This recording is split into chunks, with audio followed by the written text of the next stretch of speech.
Buenos días. Bueno, mi nombre es Natalia Celi, soy estudiante de la especialización en Derecho Administrativo. Este video hace parte de la actividad final del módulo de profundización 2 sobre la responsabilidad penal de los servidores públicos. Bueno, lo que vamos a ver hoy es algo que le importa a cualquier persona que trabaje con o dentro del Estado, porque pues vamos a saber cuáles son los delitos que puede cometer un servidor público, que los diferencia entre sí, porque esas diferencias pues no son un detalle menor, es muy importante conocerlas. Bueno, ¿por qué importa diferenciar estos delitos? Bueno, yo diría que pues inicialmente la corrupción no es solo un problema de dinero. Cada vez que un servidor público comete un delito contra la administración, creo que hay algo que se rompe más allá del presupuesto como tal. Pienso que se rompe la confianza, la gente deja de creer que las instituciones funcionan, la gente deja de creer que el Estado existe para garantizar derechos y, y eso pues a la larga tiene unas consecuencias concretas, ¿no? La inversión privada se aleja, los servidores públicos se deterioran y pues al final quienes más lo sienten son siempre los más vulnerables. Bueno, el ordenamiento jurídico colombiano no trata todos estos comportamientos de la misma manera.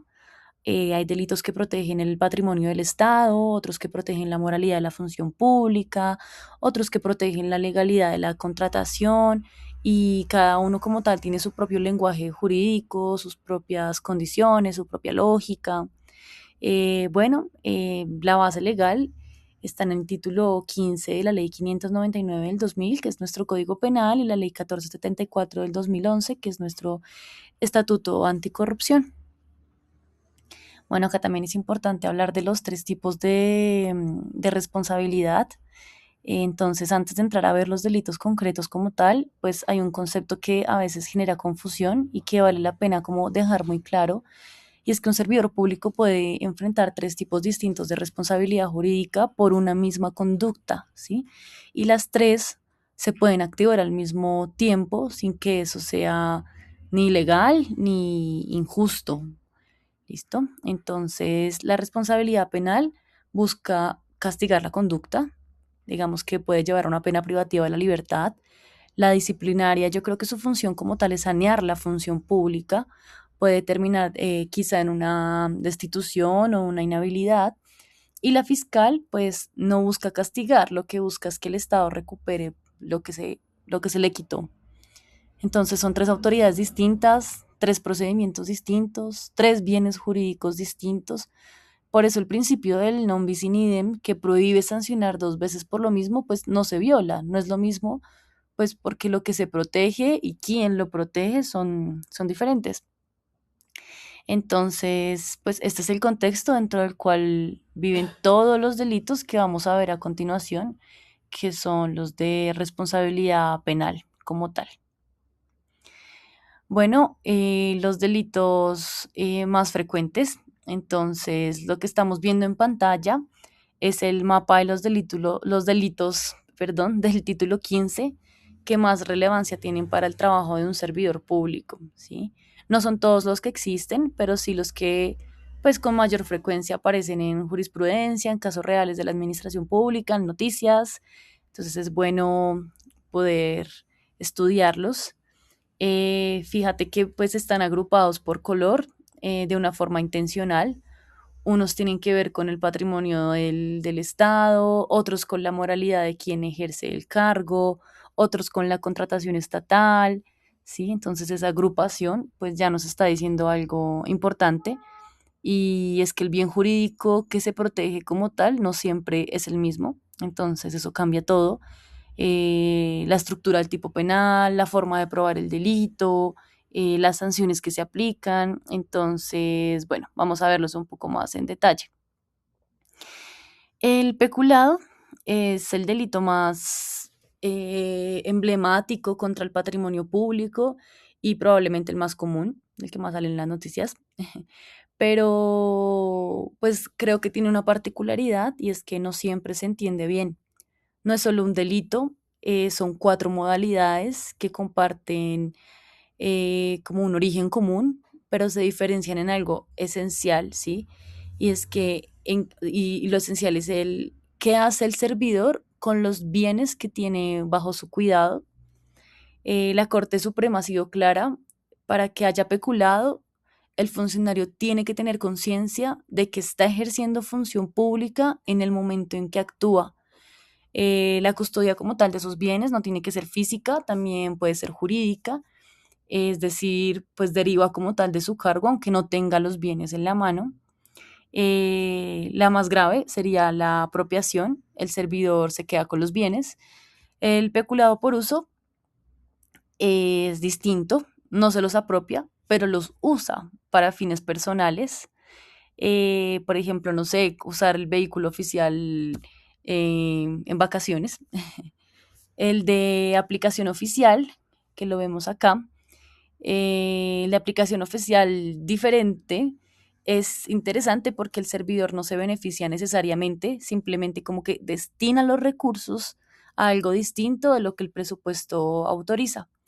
Y el peculado culposo del artículo 400 es el único de todo el título 15 del Código Penal que admite culpa. O sea, no hace falta que el servidor haya querido el resultado, ¿sí? Basta con que su negligencia o descuido haya permitido que los bienes se perdieran o deterioraran.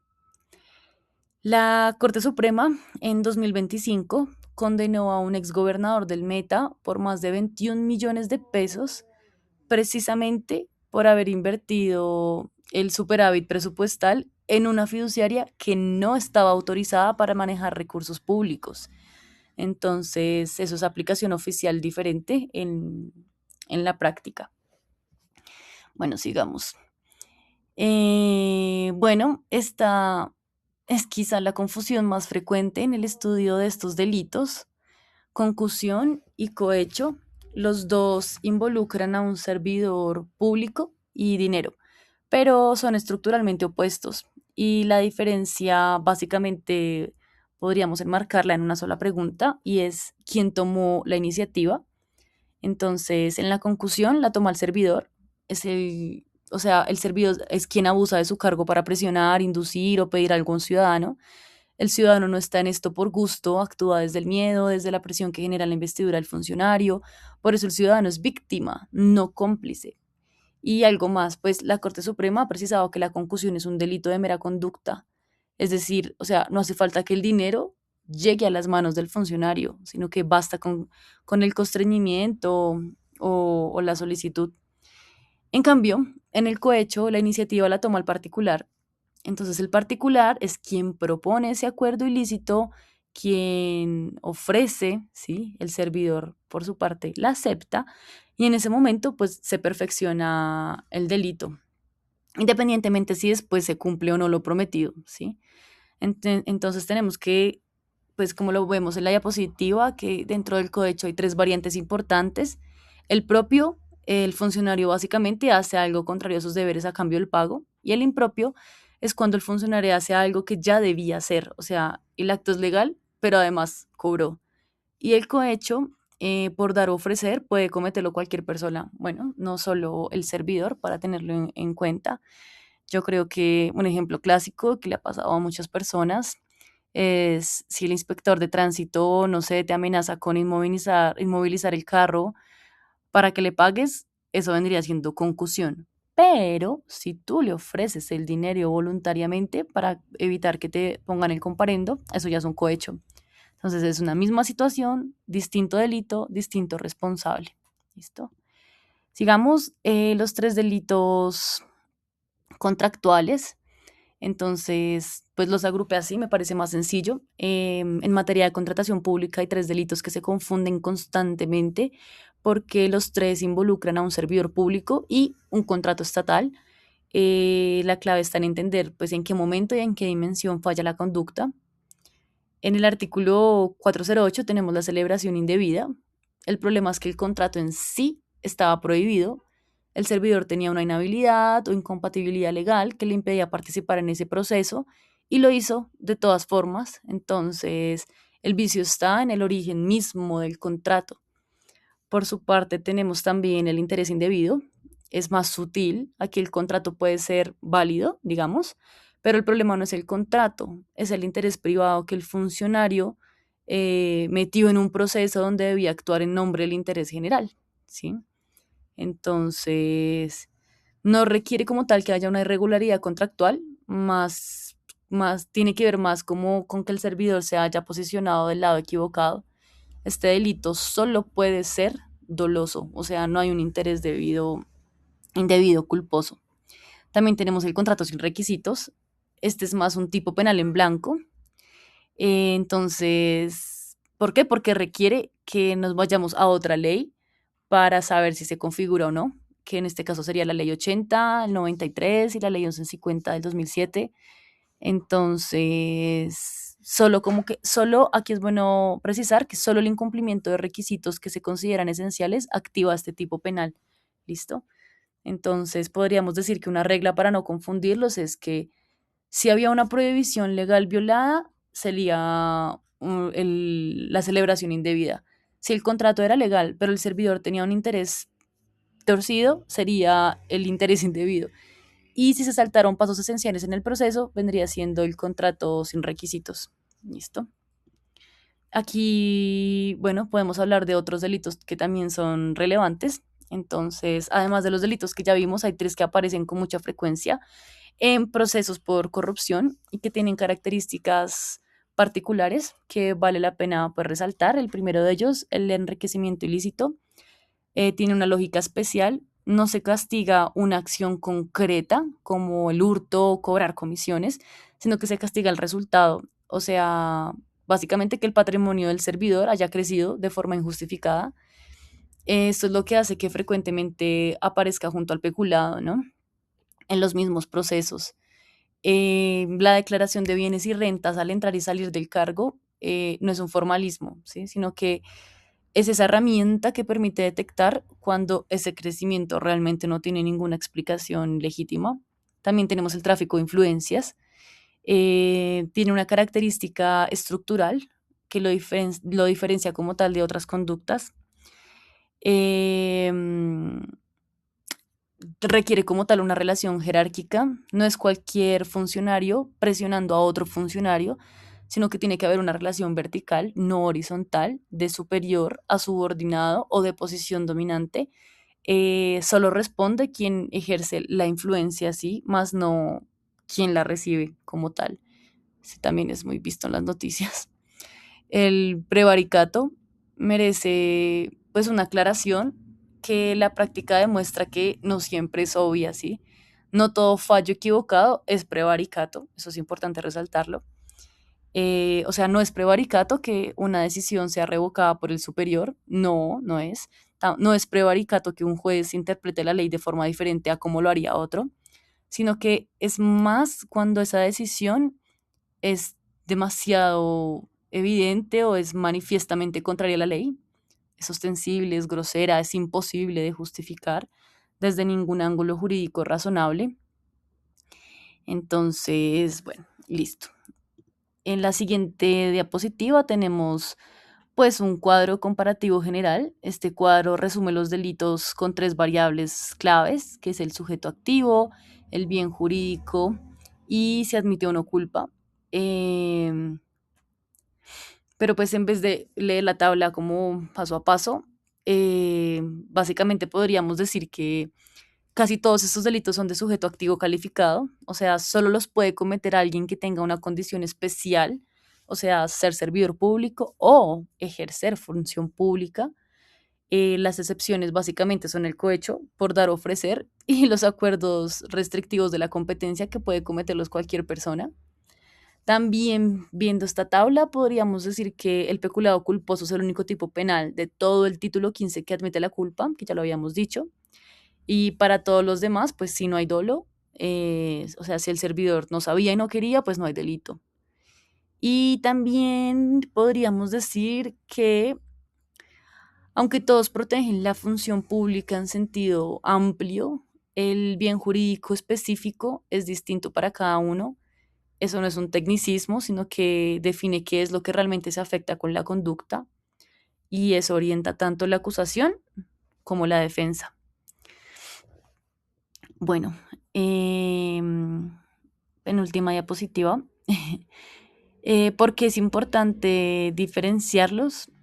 Entonces, yo creo que alguien podría preguntarse si de verdad importa tanto distinguir si es concusión o cohecho, si es interés indebido o contrato sin requisitos. Al final, en todos los casos, pues hay un servidor y una conducta irregular, entonces sí, sí importa y mucho. Estas diferencias tienen consecuencias jurídicas concretas, las penas no son las mismas, los subrogados penales, suspensión condicional, prisión domiciliaria, no están disponibles para todos. De hecho, la ley 1474 los eliminó expresamente para varios de esos delitos. Los términos de prescripción varían, la carga probatoria que tiene que construir la fiscalía también es distinta para cada tipo. Entonces, pues bueno, como tercero, yo creo que desde la perspectiva del derecho administrativo, que es esta, de esta especialización, pues hay una dimensión muy grande que releva pues bastante importancia y es la prevención. Yo creo que el administrativista que conoce estas fronteras de cómo se diferencian no espera a que el problema llegue hasta el escenario penal, asesora, advierte, diseña procedimientos que no dejan margen como para estas conductas. Entonces, pues esa es la función que queremos ejercer. Y bueno, yo creo que lo que vimos en esta asignatura y en el curso de estas diapositivas no solamente es como un catálogo enlistando delitos para memorizar, sino que es más un mapa de cómo el ordenamiento jurídico colombiano responde a las distintas formas eh, en que la función pública puede ser traicionada o menoscabada. El peculado traiciona el patrimonio, la concusión y el cohecho traicionan la confianza, pero desde lados opuestos. Los delitos contractuales traicionan la legalidad, la transparencia, el prevaricato, traiciona la justicia. Yo pienso que diferenciarlos no es solamente este ejercicio académico y ya, sino que es una condición mínima para ejercer bien pues el derecho en este ámbito público, más si quizá estés trabajando con el Estado, siendo servidor público, o estés desde el otro lado en una defensa, o seas fiscal. Entonces, yo creo que el derecho penal llega ya cuando la prevención falló, cuando el sistema cayó, cuando no pudimos aterrizarlo. Y nada, pues el administrativista debería estar ahí desde antes, desde siempre. Y bueno, listo. Gracias por la atención. Ya acá podemos ver las referencias. Es muy corta, pero pues importante. En el transcurso de las diapositivas pudimos ver algunos pronunciamientos de la Corte, de las fuentes normativas también, algunos ejemplos. Y bueno, nada, hasta aquí. Gracias.